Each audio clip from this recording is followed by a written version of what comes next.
Has the golden era of living and working in Vietnam officially ended in 2024? So what is the golden age of Vietnam? That's the cheap cost of living, easy to find a teaching job being long-term or short-term, endless visa runs and renewals, like there's no cap. The ability to live in outside remote cities of Vietnam without being stuck and limited to the major cities. The amazing nightlife, buying your way out of trouble, getting married in Vietnam, and just doing nothing for as long as you want. And everybody's favorite, how to retire in Vietnam. Can we still do this stuff in 2024 and beyond? In short, it's not looking too good, but let me tell you why. Teaching English in Vietnam has always been a hot thing to do. It didn't matter if you're old, if you're young, if you're trying to stay here short term, or if you want to stay here for the long haul. And it never required really anything past the ability to speak English. And you didn't even have to do that well. And you used to be able to get random classes on Facebook or go to random schools to sub for classes, get some cash, be enough to pay for your rent and pay for your beer runs for the weekends, and you were done. But since Vietnam has made some serious changes to the curriculum, and this big change was they removed the requirement for IELTS exams as you graduate high school. And the universities quickly followed by creating programs for Vietnamese students that no longer required them to graduate with an English score. And this by itself put English and teaching English into a very questionable position. And I've talked about this a lot, probably since 2019 I've brought this up because it's slowly been declining. And here in 2024,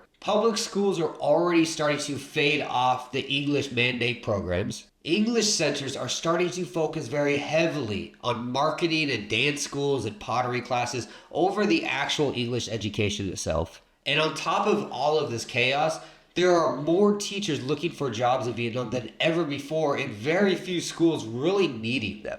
And this doesn't mean teaching English in Vietnam is impossible. You just have to be the better option compared to the other teachers applying. And this means having your TEFL, having your certification, knowing how to teach a class, and just being the better, more fun teacher than the other ones walking in.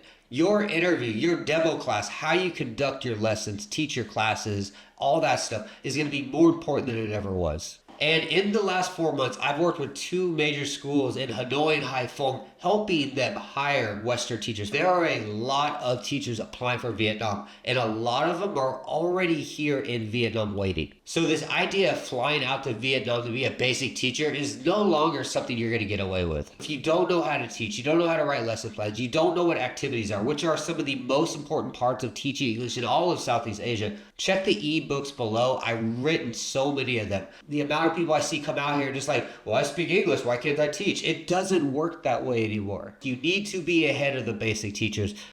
Let me give you a little warning that I keep repeating year after year. Agents are always a risky thing to use, and right now it's getting more risky. These agents have a boatload of teachers waiting to find jobs, and they don't know where to put these teachers, and they don't get paid unless they place the teachers. Meaning a lot of sneaky stuff is going on, so the school's paying the agent, and the teachers are walking into these schools like, what's going on? And they're like, we already hired our teachers right there, and you're getting pushed out of the deal. So definitely be careful with working with agents. Check out my videos below. I've done a ton of them on how to find jobs in Vietnam, Cambodia, and Laos, and Thailand, where you don't even need agents. The next big question about the golden age of living in Vietnam is the cost of living still low or is it going up? This issue is affecting Western people, non-native teachers, and also the local citizens. And everything is going up. The local market shops are going up. The local store costs are going up. Grab is going up. Vietnamese are starting to remove themselves from using Grab for the food service itself and using other services.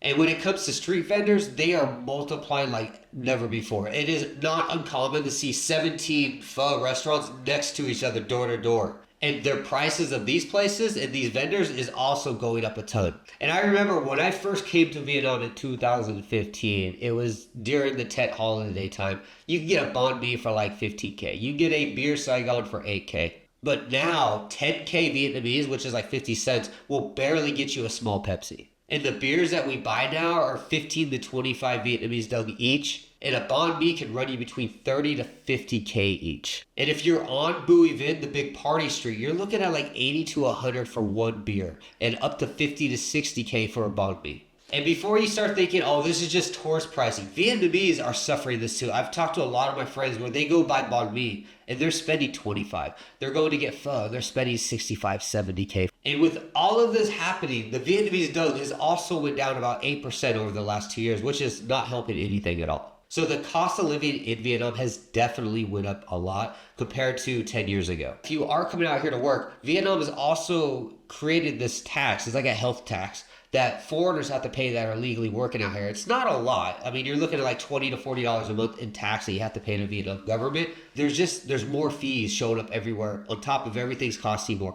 And the average salary in Vietnam is still $20 an hour. My first job, I was making like $28 an hour. Now, if I went and applied for a normal teaching job, I'd probably get like 18 to 20. So everything in wages seem to be going down, but the cost of living is definitely rising. So if you do decide to come out here, it is going to cost you a little more than it used to. Now, for you guys that want to know, can you stay out here long term? You can no longer do like fake business visas. And businesses that are giving out actual work permits and business visas are being heavily regulated. And the process of calling an agent, having them give you like a 1-year business visa, is pretty much impossible to do it now. And any company that actually does it is pretty much risking jail time, a huge fine, getting their business closed out, or everything above. And the idea of doing tourist visa runs like we used to do back and forth from Cambodia or Laos, have a VOA approved, but when they come back, the immigration is just saying, hey, you've been doing too many visa runs, you need to stay in this country for at least a week. This has been happening more and more every month, which is probably the objective the government was trying to do, is reduce people working on tourist visas. So this kind of leaves teachers not being dependable for schools, because being on a tourist visa means you might not come back after 3 months. And also these schools could be fined heavily if they're hiring people without a proper document. So one thing about my life in Vietnam is I have lived in cities, towns, villages that people, even Vietnamese people, have never heard of.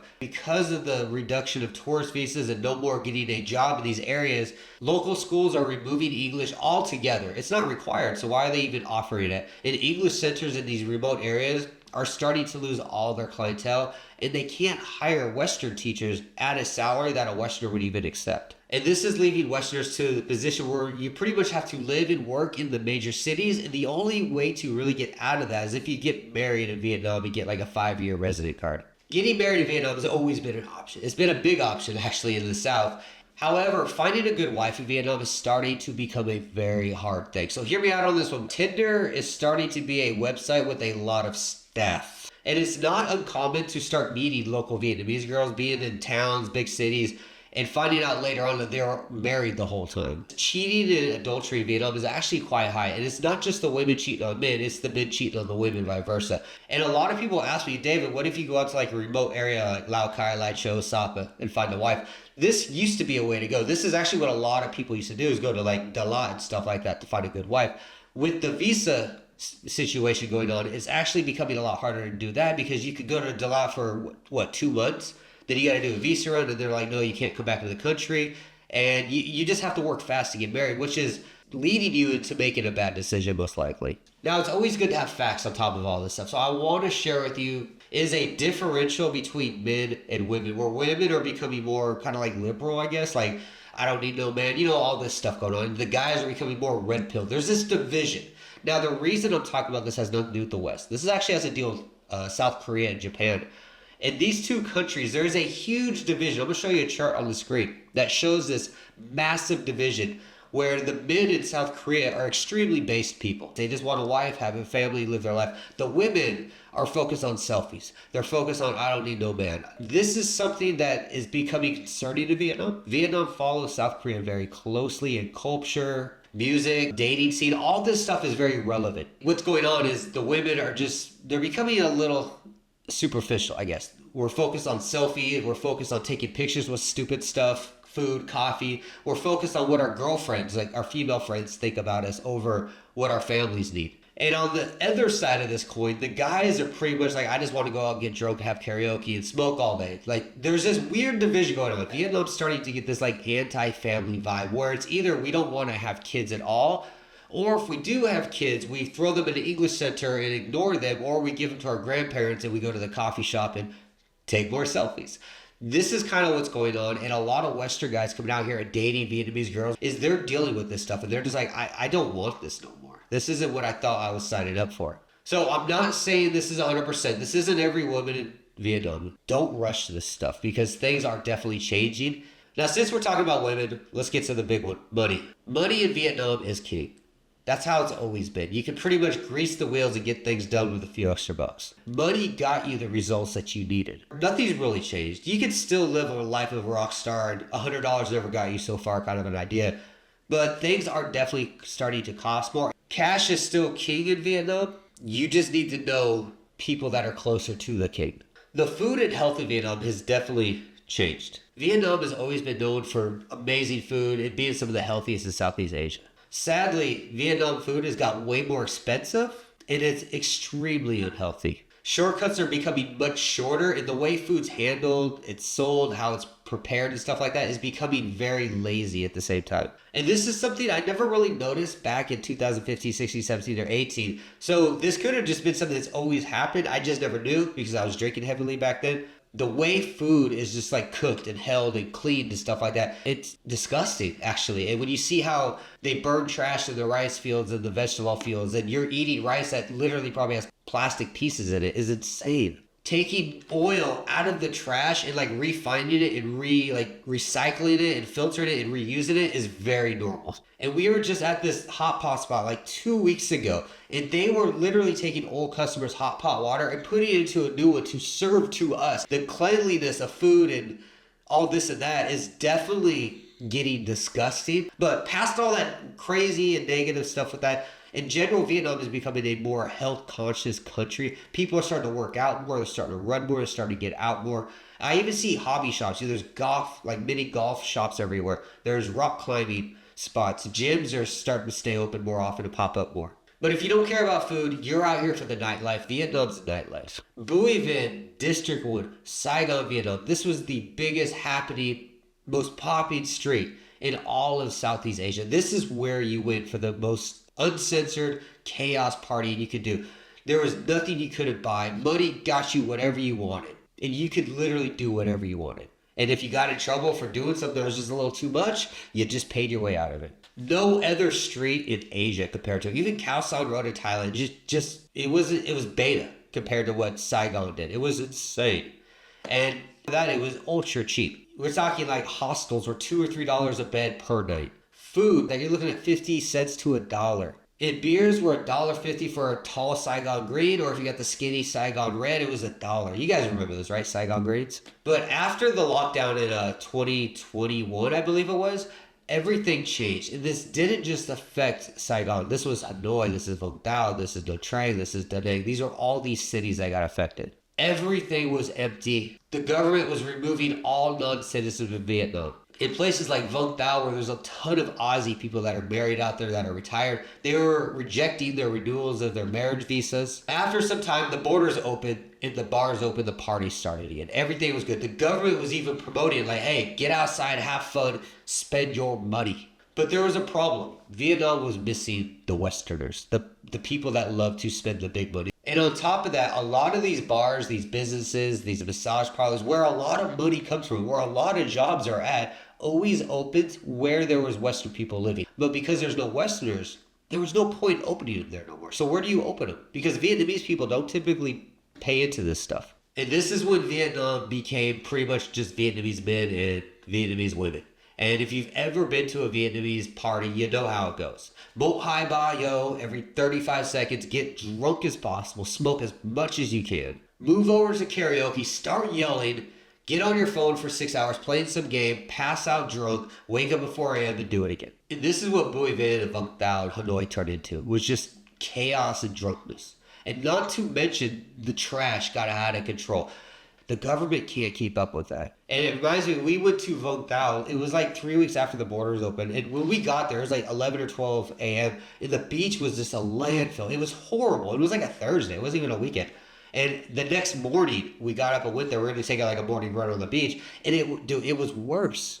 And speaking of trash, let's talk about pollution. Now, pollution in Vietnam got horribly bad. And I've had a lot of people try to debate me on this. Although I was there and it was fine.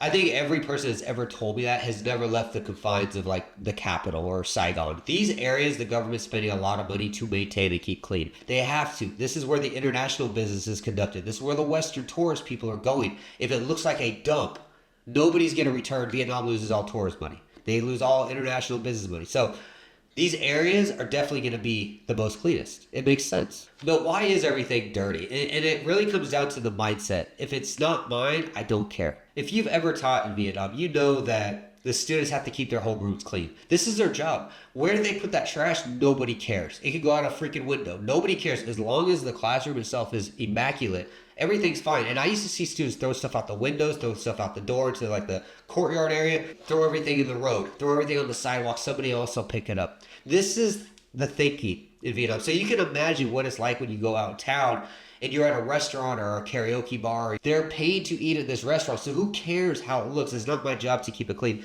And this got amplified. It's just a landfill, right? I've been to Starbucks out here. I've been to Highland Coffees. When you go to a coffee shop and you're done drinking your coffee, you put the cup in the garbage, right?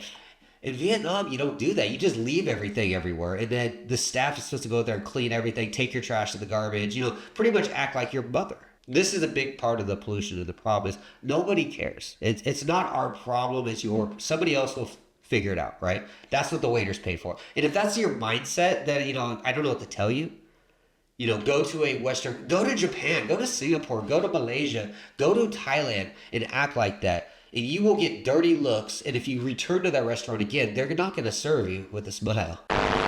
China's starting to buy a bunch of land in Vietnam, and they're starting to build a bunch of their factories here. That's leading to a lot of pollution. This is happening a lot with the farmland in South Vietnam near Phan Thiet. These are turning into Chinese factories. Ben Hoi near Saigon, this is happening as well. It's just getting horribly bad. And these factories are typically in living residential areas. So these people are like living in this garbage. They're in farming areas. So all the trash is getting burnt into the rice, into the vegetable dirt. So when you're eating Vietnamese food, you're eating plastic. You're eating garbage that's been melted into the dirt they grow it out of. Think about that. The air, the smog is horrible. Hanoi is one of the most smoggiest spots in Southeast Asia. It's rated one, I think it's like number 4 or 6, I forget. In Saigon, it's not as bad. I will say Saigon's air pollution is a lot less, but the noise is way worse. The karaoke, the yelling, and then after all that's said and done, more honking. And this is leading Vietnam to becoming much more noisier, much less relaxing. And when it comes to silence in Vietnam, it's becoming a rarity. Even places like Hoi An, where it is quiet.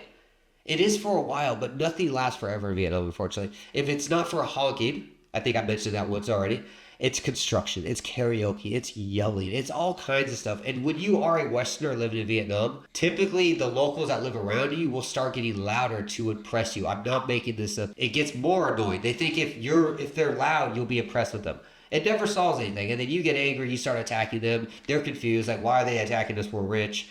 It's nonsense. And this leads me to the final part, retiring in Vietnam. And can you even do it? For the last 12 years, I've been hearing this same idea. I'm going to retire in Vietnam. I'm going to get married. I'm going to relax in peace and quiet and live my days out. And I hate to be the one to tell you this, but that's not going to happen. And Vietnam is not the place for that. Much as people want it to be, this isn't what Vietnam's ever been about. Back in the day, like 2015 to pretty much 2020, you could just do 1-year business visas through an agent and just live out here indefinitely. This was actually the process that a lot of the old Aussie guys and the American guys used to do and say, hey, I'm retired in Vietnam. This is what they meant by retired. It is ideally for like the last 15, 20 years, just allowed people to stay in Vietnam long term for like $150 a year. And they didn't require any job. They didn't have to be married. They didn't have to provide anything. They just paid the visa fee, paid their monthly rent, which is probably like $100 or $200 a month, and they were set. But that's what it was. It wasn't a retirement visa. It wasn't anything like that. And sadly, in the future of Vietnam is not considering getting into any of that again. They're not working on any nomad visas. And Vietnam, honestly, hasn't even talked about getting off the e-visa process altogether. There's no reason to. With the e-visa, Vietnam has full control of their immigration process and their borders altogether. I mean, this is something even America can't figure out. Yeah, I said it. Your 2 options to retire in Vietnam are pretty much limited down to working in Vietnam part-time and getting a resident card, or the second option is just getting married.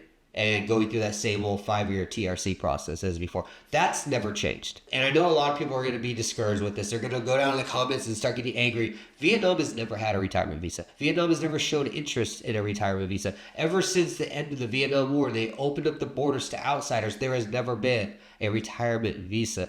There is no value for it. And giving you some insight from what I've been told from within is when Westerners live out here, after about 6 months, they no longer spend their money. They start living like a local Vietnamese. What value does that have to the government? You're out here with a lot of money and you're not spending any of it. You're literally just chilling, which is fine. That's retirement, right? But that doesn't serve any value to the government. So with the original question, is the golden age of Vietnam finally over in 2024? I believe it's coming to an end. It's not over completely. There are still ways to do things out here. I'm not going to expose those because that would be wrong. And if you have any other questions, leave them below. Till then, guys, I will see you again.